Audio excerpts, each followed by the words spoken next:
Hello friends, good morning. Welcome to our channel Target with Lalan Sharma. Today we will discuss about real depth and apparent depth.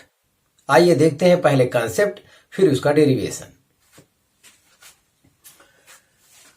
तो real depth and apparent depth के अंतर्गत विद्यार्थी एक पात्र में water लिए हैं जिसमें वाटर में कॉइन रखा है और ऊपर से ऑब्जर्वर कॉइन को देखता है। तो ये यहां पर न दिखकर थोड़ा सा ऊपर दिखता है, इसका इमेज यहां बनता है। इस कॉइन को देखने के लिए दो रे की आवश्यकता होगी। एक रे जो है सीधे ऊपर जाता है, तो ये तो जो परपेंडिकुलर होता है वो सीधे निकल जाता है, और एक रे यहां से ले लेते हैं। तो यहां से जब वाटर से एयर में जा रहा है, डेंसर से रेयर में जा रहा है, तो जाहिर है कि ये नॉर्मल से दूर हट जाता है। यस, तो नॉर्मल से दूर हट जाता है। जब इसको हम पीछे मिलाते हैं तो जहां पे काट देता है वहां पे इमेज बन जाता है। मतलब ऊपर वाले ऑब्जर्वर को ये कॉइन जो है यहां पर दिखता है। यस, तो इस डेप्थ को जहां पे कॉइन है सरफेस से, इस डेप्थ को कहा जाता है रियल डेप्थ। dr से रिप्रेजेंट करेंगे हम। और जो ये इमेज ऑब्जर्वर को जो कॉइन यहां पर दिखता है इसे कहेंगे apparent depth. Apparent depth observer को जो कॉइन यहां पर दिखेगा उसे कहेंगे अपरेंट डेप्थ। इसे हम लोग dA से रिप्रेजेंट करेंगे। जिससे लाइट जा रही है उसे μ2 से रिप्रेजेंट करेंगे, और जिसमें लाइट जा रही है उसे μ1 से रिप्रेजेंट करेंगे।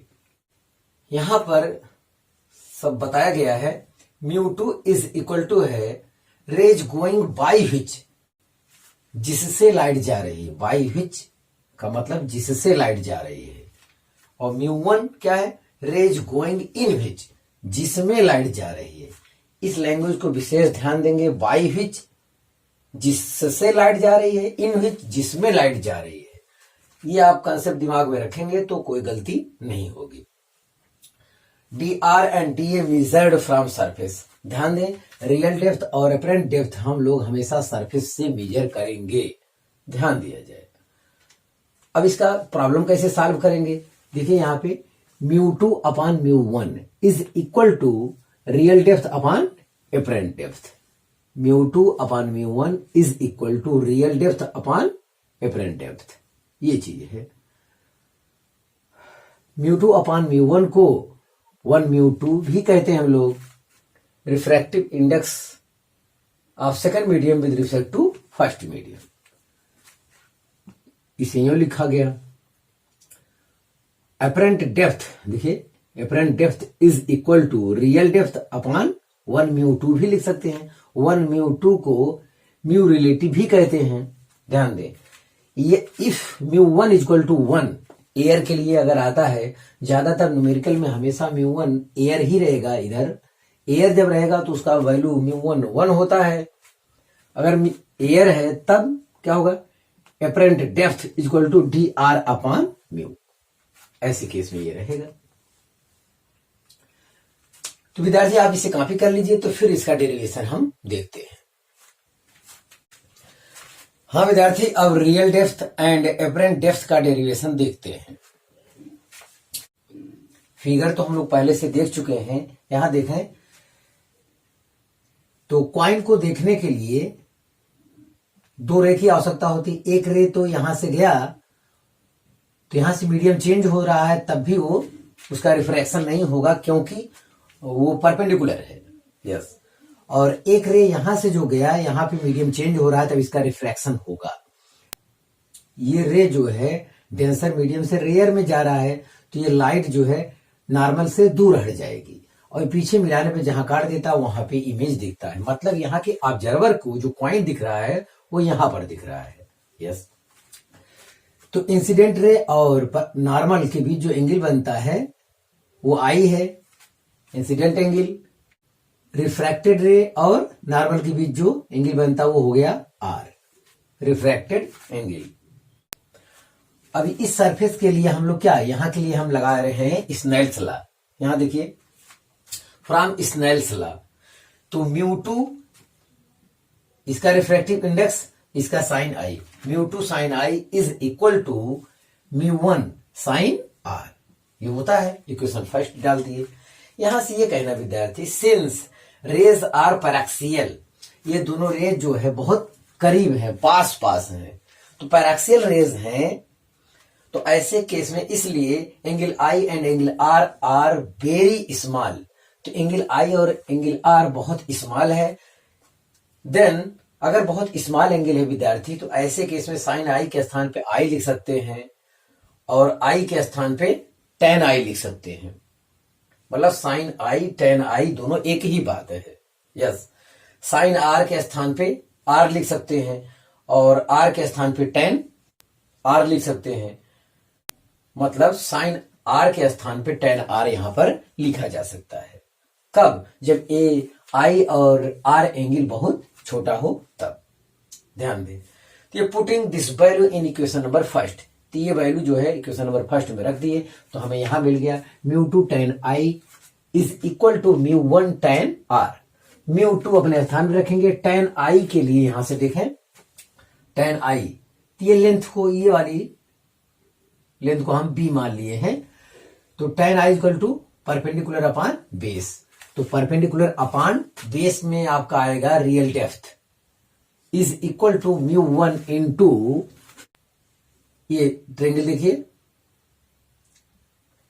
तो परपेंडिकुलर अपॉन बेस, तो b अपॉन आ जाएगा अपरेंट डेप्थ। यहां ध्यान दें विद्यार्थी, ये एंगल अगर आई है तो ये भी एंगल क्या होगा? आई होगा, ध्यान दें। और ये एंगल आर है तो ये भी एंगल आर होगा, तो ये पैरेलल है, ये पैरेलल है, नॉर्मल वाला पैरेलल है, ये पैरेलल है, तो ऐसे अगर काट देंगे तो ये एंगल इसके क्या होता है? इक्वल होता है। यस, और यही केस यहां भी है, अगर ऐसे काट दिया गया, देखो ये वाली रेखा क्लियर समझे, अगर ये आर है आपका तो ये भी क्या होगा? आर होगा। ये चीज आपको समझाना चाह रहे थे हम, ये आई है तो ये भी आई है, तो ये कंसेप्ट आपको समझ में आ गया होगा। हाँ, तो इसी के आधार पर यहां पे वैल्यू हम रख रहे हैं। तो यहां से b हमारा क्या हो जाएगा? कैंसिल हो जाएगा। अब μ2 upon d r is equal to आया μ1 upon d a, μ2 upon μ1 is equal to d r यहां चला जाएगा, d r upon d a. D r मतलब रियल डेप्थ और डी ए मतलब एपरेंट डेप्थ। μ2 अपॉन μ1 के स्थान पे हम लोग लिख सकते हैं क्या? Mu relative. तो एपरेंट डेप्थ यहां अगर कर दें तो म्यू रिलेटिव क्या आ जाएगा? नीचे आ जाएगा। Apparent depth is equal to real depth upon mu relative. ध्यान दें, इफ μ1 इक्वल टू 1, मतलब ये ज्यादातर केस में ये फर्स्ट वाला मीडियम जो रहेगा μ1, ये एयर ही रहता है। एयर रहेगा तो μ1 का मान 1 हो जाएगा, μ2 के स्थान पे म्यू समझ लेंगे, केवल अकेला यही रहेगा। Then apparent depth is equal to real depth upon mu. तो ऐसे केस में d a is less than d r, मतलब एपरेंट डेप्थ का वैल्यू जो है रियल डेप्थ से क्या होगा? कम होगा। लेकिन ये हमेशा के लिए सत्य नहीं है। ऑब्जर्वर हमारा एयर में है, ये क्वाइन जिसको देख रहा है वो क्या है? डेंसर मीडियम में है। अगर इसका उल्टा हो जाए, यहां पे फिश आ जाए, यहां पे चिड़िया आ जाए, तो ऐसे केस में फिश जब देखेगा तो ये केस बदल जाएगा, उल्टा हो जाएगा हर चीज। ध्यान दे, मतलब आपको केवल ये जानना है कि म्यू टू क्या है? म्यू2 है जिससे रे जा रही है, μ1 क्या है? जिसमें रे जा रही है। अगर ये आप ख्याल करते हैं तो कौन प्रोडक्ट होगा, कौन वैल्यू ज्यादा होगी, अपने आप सब आपको आंसर मिलता चला जाएगा। एक चीज आता है और नॉर्मल शिफ्ट। नॉर्मल शिफ्ट क्या होता है? The distance between object and its image called normal shift. तो ऑब्जेक्ट ये हमारा हो गया और इमेज, इसके बीच का जो डिस्टेंस होता है उसी को कहते हैं नॉर्मल शिफ्ट, और उसको यहां पे हम नाम दे दिए हैं x। उसका नाम दे रहे हैं x, नॉर्मल शिफ्ट को। तो x इक्वल टू, देखिए पूरे में से अगर ये हम सब्ट्रैक्ट कर दें तो हमारा नॉर्मल शिफ्ट आ जाएगा। पूरा मतलब रियल डेप्थ में से एपरेंट डेप्थ को घटा दें तो हमारा नॉर्मल शिफ्ट आ जाएगा। तो यहाँ पे किए हैं। तो x इक्वल टू है dr माइनस डी, तो dr अपने स्थान पर रहेगा, dA के स्थान पर लिख देंगे dr अपॉन म्यू। तो यहां से dr हम कॉमन ले लेंगे, तो इन ब्रैकेट आ जाएगा 1 माइनस 1 अपॉन म्यू। तो normal shift x is equal to आया dr in bracket 1 minus 1 upon mu.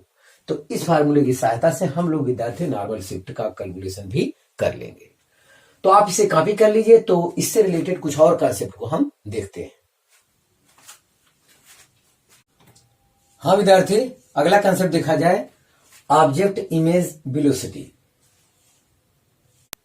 ये किसी पात्र में वाटर रखा है और इसमें फिश है। फिश वी नॉट वेलोसिटी से ऊपर जा रहा है। यस, वाटर का रिफ्रैक्टिव इंडेक्स म्यू2 है और ऊपर हमारा एयर है और ऊपर ऑब्जर्वर देख रहा है। अब ऑब्जर्वर जो है बर्ड भी हो सकता है, मैन भी हो सकता है। तो जाहिर है कि अगर ये फिश यहां पे है, इनिशियल में रेस्ट मान लीजिए, तो जाहिर है कि इसका इमेज कुछ ऊपर बनेगा, यहां बनेगा। तो इसका रियल डेप्थ dr है, इसका एपरेंट डेप्थ इतना है।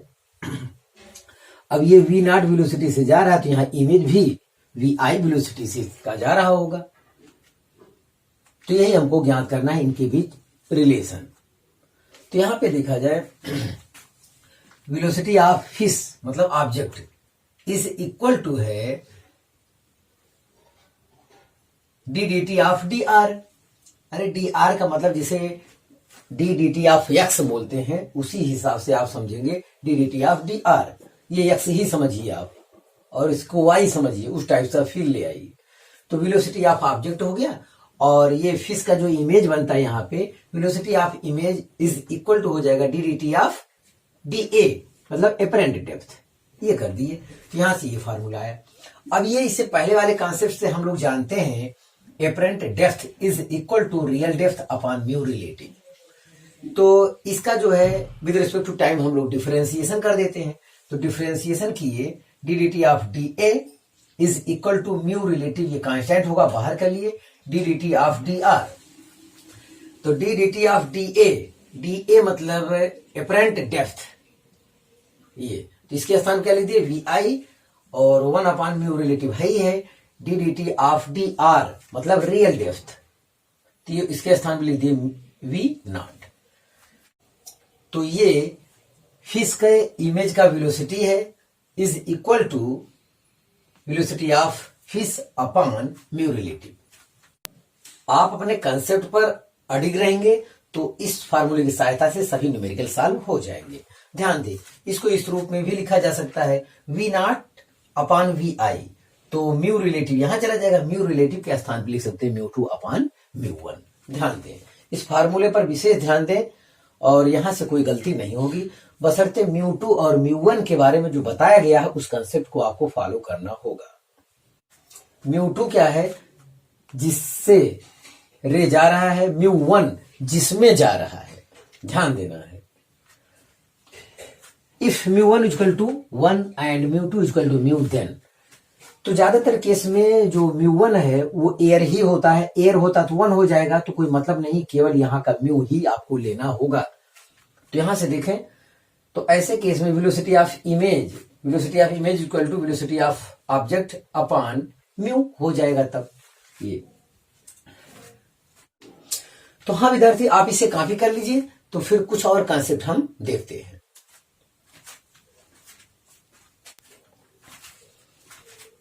हाँ विद्यार्थी, आगे का कॉन्सेप्ट देखा जाए refraction from a glass block. तो यहां से हम लोग लेटरल शिफ्ट फाइंड करेंगे। लेटरल शिफ्ट होता क्या है, the perpendicular distance between incident and emergent ray is known as lateral shift. Lateral shift को फिगर में BC से डिनोट किया गया है। BC जिसका लेंथ हम मान लिए हैं क्या, D। तो यहां से देखें एक रे आ रहा है, ये रेयर से डेंसर में जा रहा है, तो जाहिर है कि नॉर्मल की ओर बेंड हो जाएगा। तो नॉर्मल की ओर बेंड किया, यहां पे आया, यहां पे फिर नॉर्मल खींचते हैं और फिर जो है ग्लास से फिर एयर में जा रहा है। तो जिस एंगल से इंसिडेंट यहां पे किया होगा लास्ट में उसी एंगल से बाहर निकलेगा। तो ये आई है तो ये भी क्या हो गया आई। तो यहां पे नॉर्मल से क्या हो जाएगा दूर हट जाएगा, यस दूर हो जाएगा। ये इंसिडेंट रे को आगे बढ़ाते हैं तो हमको ये मिलता है, और यहां पे जब रिफ्रैक्शन होता है तो ये इसके क्या आता है पैरेलल आता है। अब इनके बीच का जो परपेंडिकुलर डिस्टेंस होता है यही क्या कहलाता है लेटरल शिफ्ट। ये हम बीसी को फाइंड करना चाहते हैं। ये है इंसिडेंट रे और नॉर्मल के बीच का एंगल, इंसिडेंट एंगल हो गया, और ये है नॉर्मल और रिफ्रैक्टेड रे है, इनके बीच का एंगल आर हो गया। ये नॉर्मल और रिफ्रैक्टेड रे के बीच का एंगल आर हो गया। ये इतना कितना हो जाएगा, ये हो जाएगा, ये टोटल आई है तो ये भी टोटल क्या होगा आई होगा। तो इतना आर हो चुका है तो ये कितना बचेगा आई माइनस आर होगा। ध्यान, तो ये यहां पे आर है तो यहां भी ये चीज क्या होगा आर मिलेगा। ये यहां पे आर है तो ये वाला एंगल भी क्या होगा आर होगा, और ये एंगल क्या है मीडियम सेम होने की वजह से दोनों जगह एंगल क्या होगा, यहां आई है तो यहां भी क्या होगा आई होगा। इतना कंसेप्ट हमें पता चला। अब यहां पे आइए, एक यहां कॉन्सेप्ट लिखा है if medium is same on both side then deviation angle छोटा सिग्मा इज इक्वल टू 0। अगर मीडियम सेम है तो डेविएशन एंगल क्या होगा 0 होगा। ध्यान दिया जाए तो ये डेविएशन जो आ रहा है ये किसकी वजह से आ रहा है, क्योंकि हम इन दोनों में मीडियम क्या हो गया अलग अलग हो गया, इनके बीच नहीं आ सकता। हाँ डेरिएशन में अब देखा जाए इंट्रेंगल ए डी बी में cos r equal to base upon hypotenuse, तो हो जाएगा AD upon A B. AD यहां पे कितना है टी है तो यहां टी रख दिए अपॉन ए बी। यहां से ए बी हम निकाल लिए हैं, ए बी को यहां कर दिए तो हो जाएगा टी अपॉन कास आर। इसे टी सेक आर भी कह सकते हैं। In triangle A B C वाला ले लेते हैं, यहां से साइन आई माइनस आर निकाल लेते हैं। Sine I minus R equal to हो जाएगा इस एंगल के लिए परपेंडिकुलर है, perpendicular upon hypotenuse A B. तो परपेंडिकुलर बी सी है अपॉन ए बी, तो बी सी इक्वल टू हो जाएगा A B sine I minus R. हम लोग ए बी निकाल चुके हैं कि ए बी की ये वैल्यू यहां पे पुट कर देंगे। देखिए तो lateral shift D is equal to आया ए बी के स्थान पे ये लिखेंगे T upon cos R into sine आई माइनस आर, या 1 अपॉन कास आर को सेक आर लिख सकते हैं। इसे lateral shift d equal to लिखेंगे t into sec r into sine आई माइनस आर। तो ध्यान दें विद्यार्थी, ये आपका रहा लेटरल शिफ्ट। इसकी सहायता से या खुद ये न्यूमेरिकल में मिल सकता है तो आप वहां पे इसका प्रयोग करेंगे। तो आप इसे कॉपी कर लीजिए। हाँ विद्यार्थी, आज बस इतना ही। इस कंसेप्ट पर न्यूमेरिकल आने वाले कल में हम करेंगे, तो आप इस कंसेप्ट को विधिवत तैयार कर लेंगे ताकि आने वाले कल में आपको अच्छा खासा न्यूमेरिकल सॉल्व करने में आसानी हो। आप विद्यार्थी मेहनत से पढ़ाई करते रहें। All the very best.